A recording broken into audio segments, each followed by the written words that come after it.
It's one of my better ones, numbers-wise, but it really wasn't an easy one out there. For the 8 innings, I was kind of battling myself. Every inning, there'd be something different I had to change when I would go in the dugout and talk to Skip. What were you battling? I was throwing, every time I felt like I threw one ball, I'd throw another ball right after that before I could throw another strike. I don't think I threw a ball and a strike ever in the game, like back-to-back. I think it was either 2 balls and then a strike or just a strike. So he kept getting on to me for that a little bit. At what point did you settle down and start really doing what you know how to do? I think probably the 4th or 5th. After the guy hit the double, I had to bear down a little bit, and I got out of that with great defense behind me. And I think after that, I relaxed and just said, you know what, you've been here before, just go pitch. So what was working for you? You've talked about all the stuff that wasn't. What was going your way? Fastball, just attacking like Skip always teaches us. And then, timely changeups and timely cutters. I didn't throw a lot of curveballs yesterday, but changeups and cutters were in there. Going back to last season, what do you think is the biggest jump that you've made with your game? I think confidence.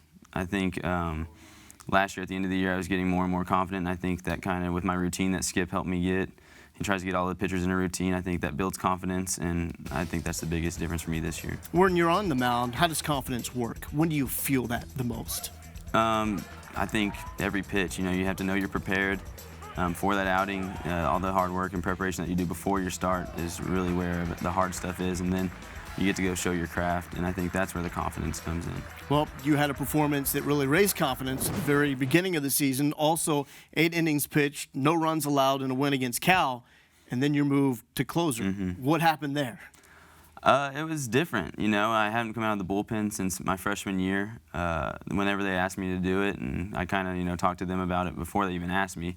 But I was happy to do it. It still was different for me as a pitcher. Coming out of the bullpen was just a little bit different than the starting routine. What was that conversation like as far as you going to them coming to you about that role as a closer? I would say I probably planted the seed, not in Skip's year or Coach Garrido's year, but I talked to T-Nick and Ryan Russ about it a little bit and just kind of said, if we need someone to do it, I would like to do it. I'm a senior. I want to do what's best for the team, and I don't want it to be like where you have to choose somebody. I want somebody to be there that wants to do it. Why do that, though, when you had such good production and such a comfortable role as a starter?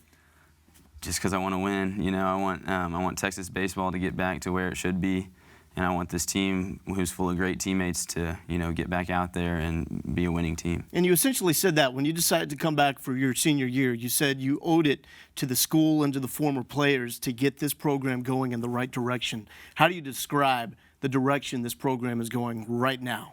I would say we put a lot of hard work in. I said yesterday after the game, we're not there yet, which I don't want to be there yet, because we're playing pretty good right now, but I still think there's a lot in there, and I think that if we get there towards the end of the year, that's where we want to be. And we're confident, and we worked hard, but we still have some work to do. Well, you're a veteran, so you've seen the ups and the downs. You're taking that very patient approach with the success. How about the young guys, though, who now only know winning at the University of Texas? I don't know. I can't really speak for them. I think they're handling it well. Since they've gotten on campus, they've been great teammates, hard workers. They remind me a lot of my freshman class with how much they play. We had Mark, Eric, Corey, myself, and Jacob all playing as freshmen that year. And we have a lot of freshmen. I don't know how many playing this year. But they're quiet. They just do their work, and they help contribute, and they're great teammates. Where does this team get its sense of urgency? I think from the fall. We right off the bat, we established the fact that losing is not acceptable, and that we want to win at everything, and that's kind of what our motto has been this year as a team. And I think that's where we established our sense of urgency, because we didn't like to have to be punished after losing in practice. Yeah, you said the fall, and then you smiled.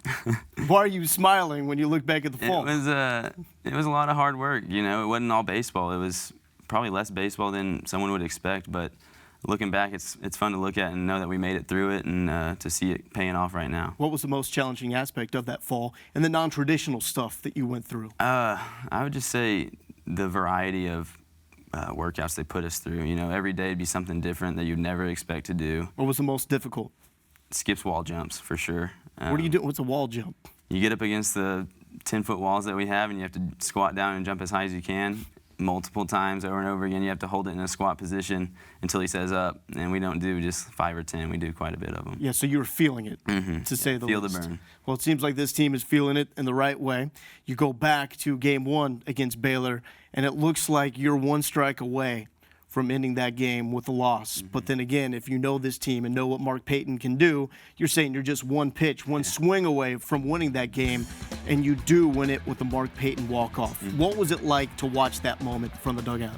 It was a lot of fun. I mean, we all had our rally caps on. I had some sunglasses on upside down. You know, we're trying everything we can to, you know, get some good vibes going towards Mark's direction. And we really didn't have any panic in the dugout. It was cool to see. You know, sometimes you can fake the rally caps, and we didn't by any means. Our team, you know, we always have confidence in each other, and up to that last pitch, you know, we believe we have a chance, and it was awesome to see that kind of pay off for us. What does that moment mean, and what can it potentially mean going forward for this team? I think it's huge for the series, first of all, to win that Friday night game the way we did, and then I think it catapulted us to want to win the whole series, to sweep.